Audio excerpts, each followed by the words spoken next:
भगवान श्री राम जी छोट भाई लखनलाल दोनों आदमी मैया जानकी के हरण भइला के बाद पशु पक्षी जीव जंतु पेड़ पौधा नदी पहाड़ पर्वत झरना आदि इत्यादि सबका से पता पूछत। सर्वप्रथम में गिद्धराज जटायु से मुलाकात भगवान राम के भइल।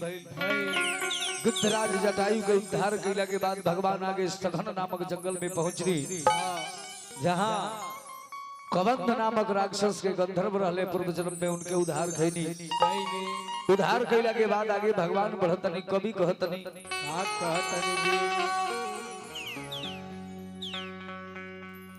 की लेखे विधाना के तोरे ना तराई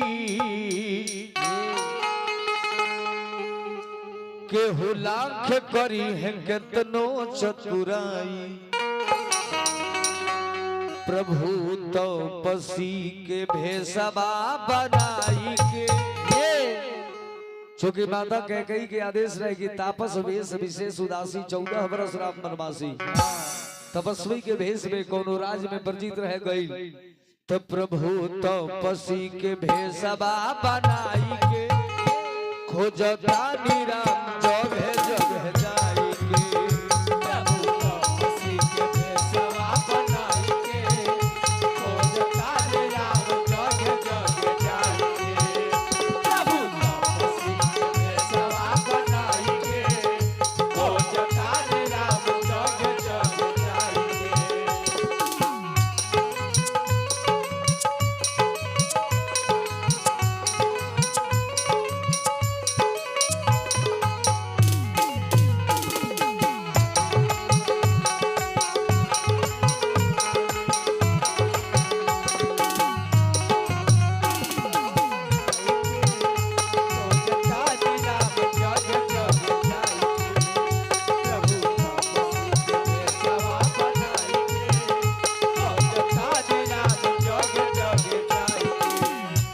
चलिए श्रीमान हरिलाल बैठा जी, इनके तरफ से श्री हनुमंतलाल जी महाराज के पावन दरबार में अनंत दान पहुंचल। भगवान से प्रार्थना करिए कि हरिलाल जी के समस्त परिवार में मंगलमय दृष्टि हनुमान जी के बल रहो। जहाँ में हमने की आवाज जाता सबके घर में मंगल के देवता हनुमान जी से प्रार्थना रही कि सुख समृद्धि बुलंद जाओ। प्रेम से बोली सच्चे दरबार की।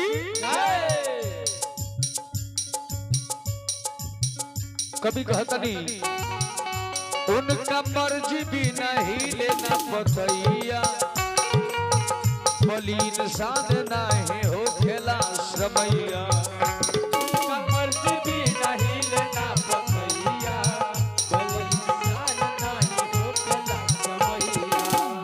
भगवान के मर्जी बिना एगो पता नहीं के हिल सकते से कभी कहनी कि उनका मर्जी बिना हिले ना पतैया।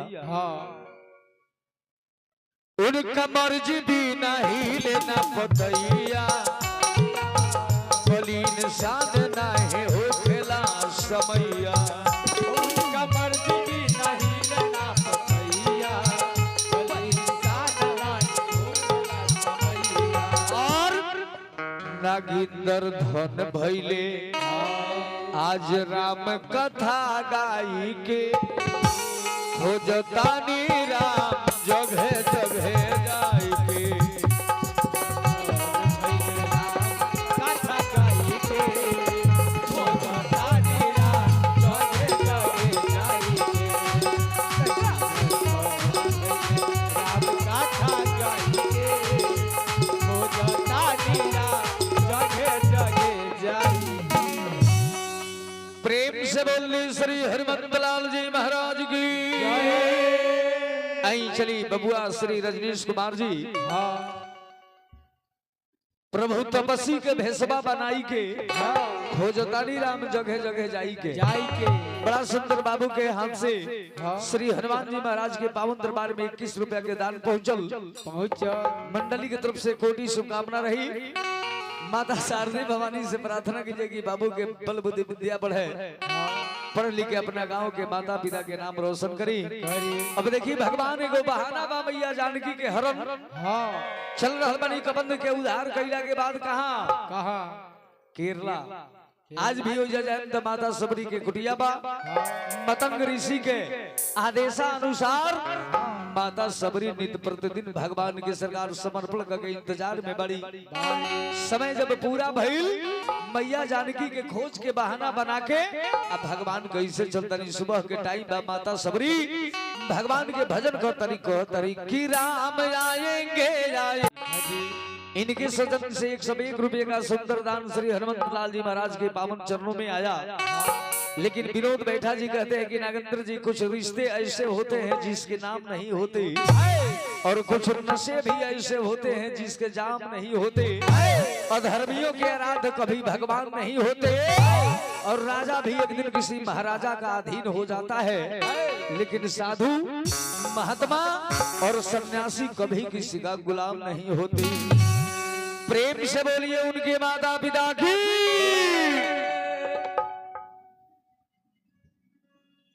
मैया सबरी गुरु जी के बात पर अटूट विश्वास रखले बड़ी। समय जब पूरा भइल तो गुरु जी लिखत नहीं कि लागल लगन रहे हरे हरि जी के पाँव में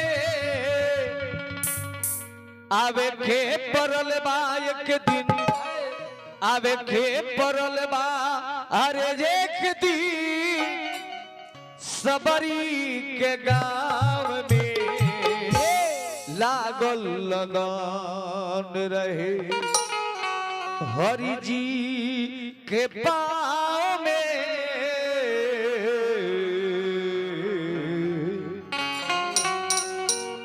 समय जब पूरा भइल मैया जानकी के खोजे के बहाने भगवान पहुंचल बनियो मतंग ऋषि के कुटिया पर। माता सबरी भगवान के दर्शन पाके बड़ा प्रफुल्लित भइली, चरण स्पर्श कैली, चरणामृत पान कैली, भगवान से नौधा भक्ति के उपदेश सुनली। अंत में भगवान बैकुंठ धाम माता सबरी के प्रदान करके आगे चल देनी। पंपासन सरोवर जो कर्नाटक में है बराबा जो ना के किसकिंदा कहल जाला वही जा प्रथम बार श्री हनुमान जी महाराज से भेंट भइल। हनुमान जी के चली हनुमान जी से भेंट भइल श्री राम जी के आगे जी बबुआ विशाल कुमार बैठा जी बाबू की तरफ से 21 रुपया, साथे साथे श्रीमान रामायण बैठा जी की तरफ से 21 रुपया के दान पहुंचल हनुमान जी के पावन दरबार में। ये बैठा परिवार के अनंत कोटि शुभकामना श्री हनुमान जी के मंगलमयी दृष्टि घर परिवार पर परत रहे। प्रेम से बोल दी सच्चे दरबार की। पंपासन सरोवर पर हनुमान जी महाराज से राम जी से सरकार भली भांति परिचित भइल। राम लक्ष्मण के अपना कंधा पर बैठा के लेके चलने देशमुख पर्वत पर हनुमान जी के सहयोग से वानर मनुष्य के प्रथम मित्रता भइल सुग्रीव जी महाराज और मर्यादा पुरुषोत्तम भगवान राम जी के।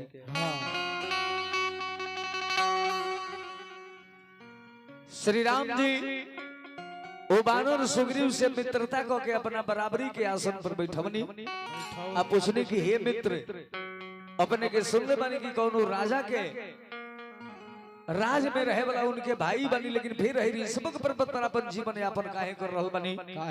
टोटल बात सुग्रीव जी बतमनी।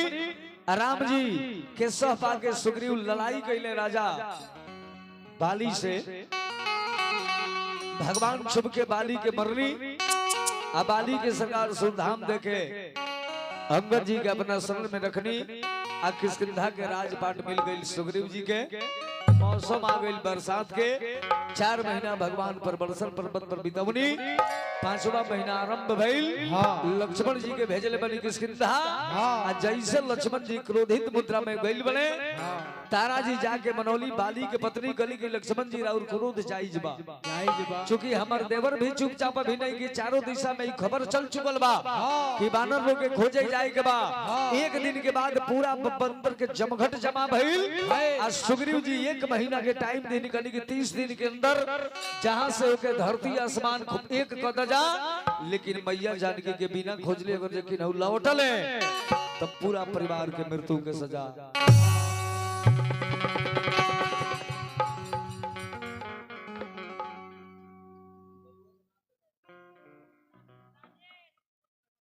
चलिए श्रीमान राजेश जी के माता जी के तरफ से बड़ा सुंदर हनुमान जी के पावन दरबार में अनंत कोटि शुभकामनाएं, घर परिवार में मंगल होके प्रेम से बोलती सच्चे दरबार की जय।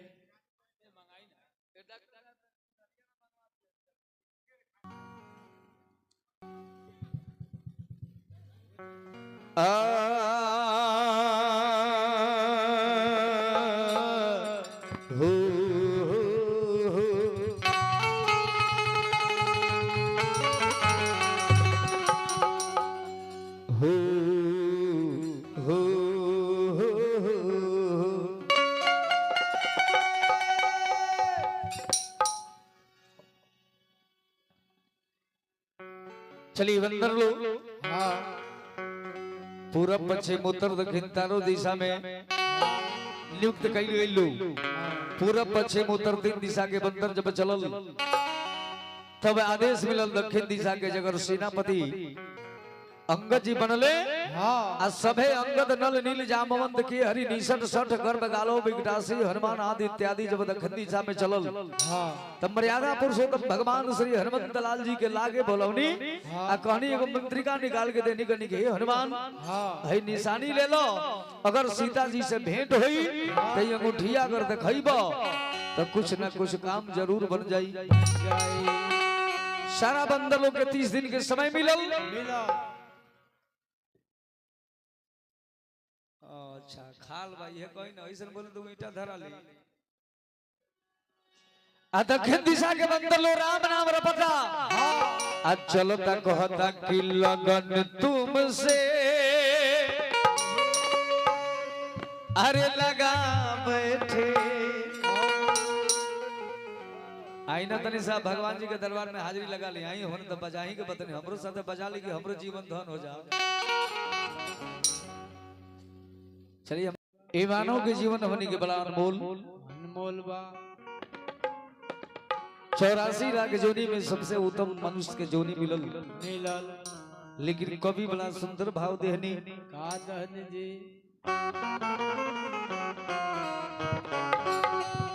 कि जबले जवानी बा अरे काटता रचानी।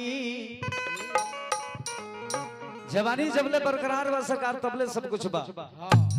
जवानी में बढ़िया से बढ़िया काम खराब से खराब काम जवानी में होला। जवानी जे रोक ले हल समझ इतिहास होकर बनला। ऐसे कभी कहनी कि जबले जवानी बा अरे काटता रचानी यही अब तोर जाई चेहरा के पानी। धन दौलत छूटी रह जाइबो होहर के फिर न जाई है सुगनवा पिजड़ा से बहर के।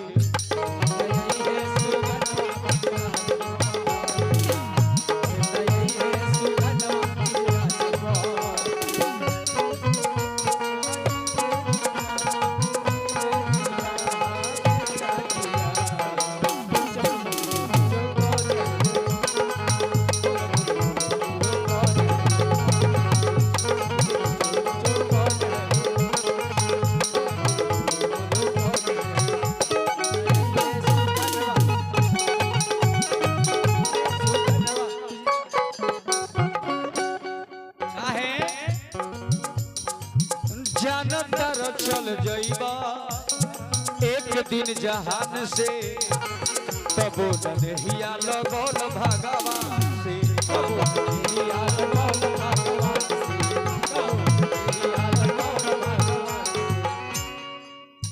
जानतर चल जाइबा दिन जहान से। रुको चलिए छोटा सा प्यारा सा बबुआ मंजीत कुमार बाबू की तरफ से 21 रुपए के सुंदर हाजिरी लगल। साथ ही साथ श्रीमान ओम कुमार बाबू की तरफ से 21 रुपए के हाजिरी हनुमान जी के पावन दरबार में दोनों बबुआ लोग आनंद कोटि शुभकामना के प्रार्थना रही। तो जानतर चल जाइबा एक दिन जहान से कबो न देहिया लगल भगवान से।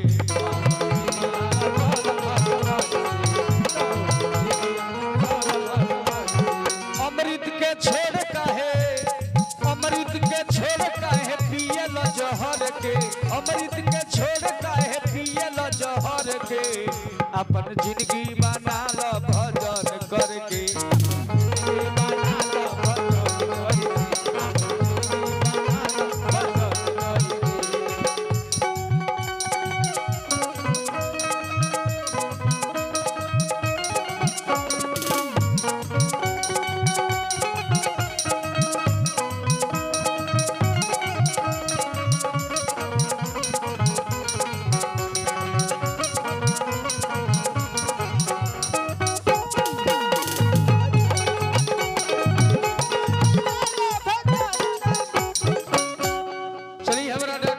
बबुआ के तरफ से बड़ा सुंदर लाल बालक शिव बालक कुमार यादव जी खतरा पारितोषिक स्वरूप 21 रुपए के हाजिरी लगल। लेकिन वहाँ के बहनी की नागेंद्र जी दिल उहे हो जौना में कुछ दर्द होला अपना वादा पर जे अटल रहेला वसल में उहे मर्द होला। आ ताली एक हाथे ना बाजेला दोनों हाथे बजावला के फर्ज होला। परोपकार के कार में जब डेग निकल जाला तो घर के काम थोड़ा थोड़ा हर्ज होला। हम ना हमार गुरुवर श्री सत्यनारायण सिंह जी कहले कि आमदनी अगर अठनी होके आ खर्चा अगर रुपया होके लगी तो ही मर्द के देह पर कर्ज होला। अपन जिंदगी बना लो भजन करके।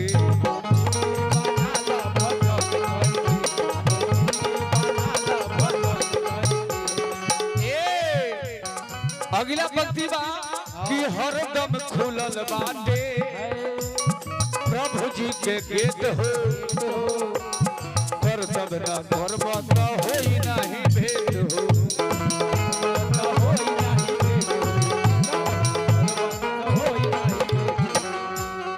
हरदम खुलल बाटे अरे प्रभु जी के गेट हो।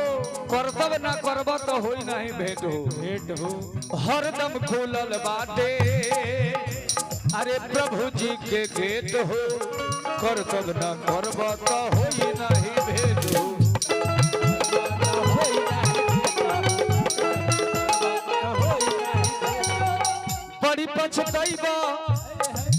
बड़ी पछतैबा अखिया में आंसू भर के। अपन जिंदगी बना लो भजन करके।